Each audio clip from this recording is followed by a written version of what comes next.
मैं ऋषु, आप सभी का अपने YouTube चैनल पर स्वागत करता हूँ। गाइस मैं पढ़ा रहा था क्या एक्सरसाइज 10.2, ठीक है। आज मुझे क्या इसका क्वेश्चन नंबर 4 बताना है। इसके पहले मैंने आपको 3 क्वेश्चन बता दिए हैं। होपफुली वो आपको तीनों क्वेश्चन समझ में आ गए होंगे। कोई भी इशू होगा तो आप एक बार वीडियो फिर से रिवाइंड करके देखिएगा, वो आपको समझ में आ जाएगा, ठीक है। तो ये क्या क्वेश्चन नंबर 4 की ओर मूव ऑन करते हैं। देखते हैं क्या बोल रहा है। बोल रहा है सिद्ध कीजिए कि किसी वृत्त के किसी व्यास के सिरों पर खींची गई स्पर्श रेखाएं क्या होती है, समानांतर होती हैं। ये कोई वृत्त है और ये इसका क्या है, व्यास है। यहाँ पे एक स्पर्श रेखा खींचने के लिए बोल रहा है और इस पॉइंट से एक स्पर्श रेखा खींचने को बोल रहा है और पूछ रहा है आपसे कि सिद्ध करना है कि क्या ये दोनों स्पर्श रेखाएं आपस में समानांतर हैं कि नहीं है। तो ये मान लेते हैं केंद्र है क्या हमारी ओ, ये मान लेते हैं कोई पॉइंट है P, ये है कोई पॉइंट Q, ठीक है। इस रेखा की लंबाई मान लेते हैं ये A है, ये B है, ये C है और ये D है, ठीक है। इतनी बात रही फिगर की। तो आइए शुरू कहाँ से करें। पहली बात तो उसने हिंट क्या किया, किसी व्यास क्या होता है, डायमीटर, त्रिज्या का आधा होता है। अगर त्रिज्या बराबर डायमीटर लिखना है तो क्या करेंगे, त्रिज्या बराबर व्यास बटा 2, ठीक है। तो आइए शुरू करते हैं कहाँ से। पहले देखते हैं लिखा दिया क्या हुआ है। दिया हुआ है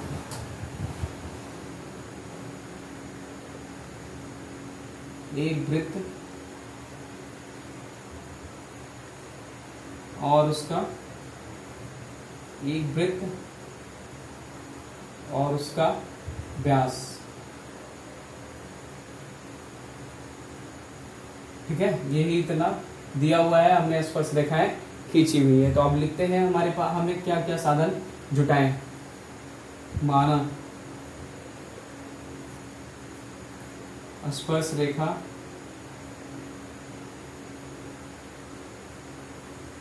बिंदु P से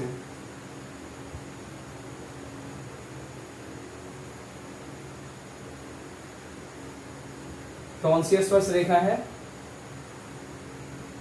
AB जाती है। पुनः यही सेम बात है, ये कहां से जाएगी, Q से।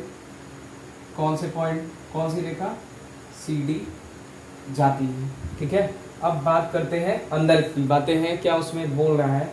अब हमको पहले पता क्या क्या होता है ये लिख लेता है।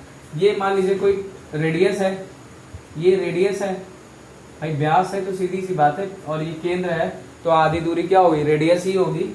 ये रेडियस है। और कोई भी त्रिभुज जब भी स्पर्श रेखा बनाते हैं तो उनके बीच में कितने डिग्री का कोण बनता है, 90। यहाँ 90 बना, यहाँ 90 बना, यहाँ 90 बना और यहाँ 90 बना। चारों कोण पे क्या बने, 90-90 अंश के कोण बन गए। आइए उन्हीं को लिखते हैं। कोण कौन सा लें पहले, CQO, कोण CQO बराबर कोण DQO बराबर, फिर इसमें लेते हैं कोण APO बराबर कोण क्या, BPO बराबर 90 अंश। 90 अंश कैसे वो लिखते हैं, चूंकि क्या है, वृत्त की स्पर्श रेखाएं हैं। इतनी बात हो गई जो क्वेश्चन में दिया हुआ है। गाइस आपको समांतर प्रूव करने के लिए पहले समांतर होने की जो शर्त है वो पता होनी चाहिए। कैसे, सबसे पहली जो शर्त कंडीशन होती है, मान लीजिए ये कोई दो रेखाएं हैं, ठीक है। ये कोई तिर्यक रेखा है जो इनको क्या कर रही है, काट रही है। सेम चीजें हैं, दो रेखाएं हैं और ये OP QP इनको क्या कर रही है, कट कर रही है, ठीक है। तो ये कोण बराबर एकांतर अंतर कोण है ना, ये कोण बराबर इसके और ये कोण बराबर इसके हो जाए तो क्या हो, हमारा ये प्रूफ हो जाएगा कि हाँ ये जो है समानांतर रेखाएं हैं, वही हम प्रूव करते हैं। क्या क्या है बताइए, कौन कौन सा कोण लेते हैं? चूंकि कोण सी क्यू ओ बराबर कौन सा कोण? सी क्यू ओ बराबर कौन सा कोण? बी पी ओ क्या है? बराबर है कैसे? एकांतर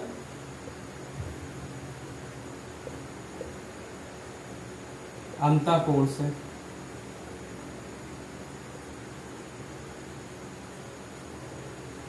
गाइस सही बताया हमने नहीं? आप यहाँ देखिए इस कंडीशन पे, यहाँ पे सारे एंगल बराबर है, 90 अंश है, तो क्या हम इसको बराबर इसको नहीं लिख सकते हैं? लिख सकते हैं। फिर क्या पुनः अब कौन सा एंगल ले? ये वाला लेते हैं, डी क्यू ओ बराबर क्या? A P O. क्या ये बराबर है? बिल्कुल बराबर है। कैसे? ये देखिए यहाँ पे क्या लिया हुआ है? डी क्यू, डी है ये, सॉरी राइटिंग थोड़ी मेरी गंदी है। और डी क्यू ओ बराबर ए पी ओ है, को डी क्यू ओ बराबर ए पी ओ, फिर ये भी क्या हो जाएगा? एकांतर अंतः कोण। क्या से मत लिखिए, हम बता रहे हैं कि हाँ ये हुआ क्या। ठीक है, ये क्या हो गया? एकांतर अंतः कोण हो गया। अतः अब देखिए ये दोनों कंडीशन सेटिस्फाइड कर गई और दोनों क्या एंगल बराबर हो गए। ये एंगल बराबर इसके, ये एंगल बराबर इसके। इस चूंकि ऊपर युक्त दोनों शर्तें या दोनों इक्वेशन, इसको मान लेते हैं इक्वेशन नंबर 1, इसको मान लेते हैं इक्वेशन नंबर 2, दोनों समीकरण समांतर होने की अवस्था को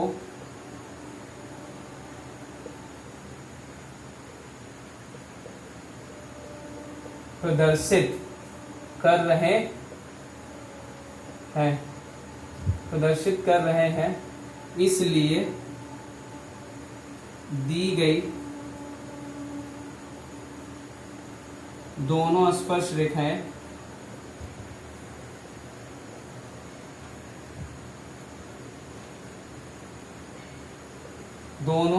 रेखाएं समांतर होंगी। गाइस समांतर होने की बेसिक कंडीशन यही है, जो मैंने क्या किया आपको एकदम आसानी से क्या कर दिया? सेटिस्फाइड करवा दिया। देखिए समांतर होने की दो कंडीशन है। देखिए ये क्या हो गई? एक जेड फॉर्मेशन, ठीक है, एक ये सीधा जेड फॉर्मेशन है, एक उल्टा जेड फॉर्मेशन है। ठीक है, ये रहा क्या? Question number 4। होपफुली आपको समझ में आया होगा, और जो हमें प्रूव करना था वो हमने आपको छोटे से क्वेश्चन में आपको प्रूव कर दिया।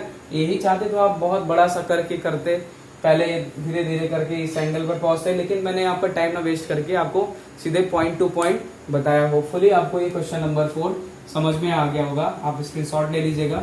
ठीक है, तो क्या अगर आपको कोई भी इशू हो या कोई प्रॉब्लम हो इस क्वेश्चन में, तो आप कमेंट सेक्शन पे जाके कमेंट करिएगा, सर इस पॉइंट पे मुझे समझ में नहीं आया, मैं फिर से वो वीडियो बना के आपको समझा दूंगा, एक्सप्लेन कर दूंगा। ठीक है, तो गाइस क्या अगर एक बार तो आप कोशिश करा करिए कि वीडियो दोबारा देख लिया करिए। जैसे एक बार में कभी कभी होता है कोई चीजें नहीं समझ में आती हैं, जब आप सेकंड राउंड देखेंगे ना तो 100 का 100% क्लियर हो जाएगा, और आपको हो सकता है कभी दोबारा रिवीजन करने की भी जरूरत ना पड़े। ठीक है, तो गाइस क्या अगर आप मेरे चैनल पे नए हैं तो प्लीज क्या मेरे चैनल को सब्सक्राइब कर लीजिएगा और बेल आइकन को प्रेस करना बिल्कुल मत भूलिएगा। और अगर मेरा वीडियो अच्छा लगे तो प्लीज लाइक करिएगा और शेयर करना बिल्कुल मत भूलिएगा। Okay, thank you.